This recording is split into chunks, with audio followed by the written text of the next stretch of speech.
একজন কৃষকের মেয়ে খেতে বসে নিজের আখের ক্ষেত পাহারা দিচ্ছিল। ঠিক তখনই এক রাজা শিকার করতে করতে অনেক দূর চলে এসেছিলেন। ফেরার পথে সূর্য ডোবার সময় হয়ে এলো। রাজা প্রচণ্ড ক্ষুধা ও তৃষ্ণায় কাহিল হয়ে পড়লেন। ঠিক সেই সময় রাজা দেখলেন একটি মেয়ে খেতে বসে আছে।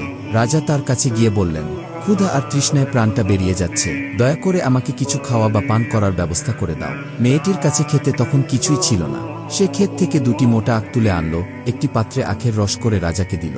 রাজা সেই আখের রস পান করলেন। রস খেয়েই রাজার প্রাণ ফিরে এলো। রসটি ছিল অত্যন্ত সুস্বাদু। তার ক্ষুধা আর তৃষ্ণা দুই মিটে গেল। পরদিন রাজা আবার সেই কৃষকের মেয়ের কাছে এলেন এবং বললেন, ক্ষুধা ও তৃষ্ণায় এবারও প্রাণটা যাচ্ছে, কিছু খেতে দাও।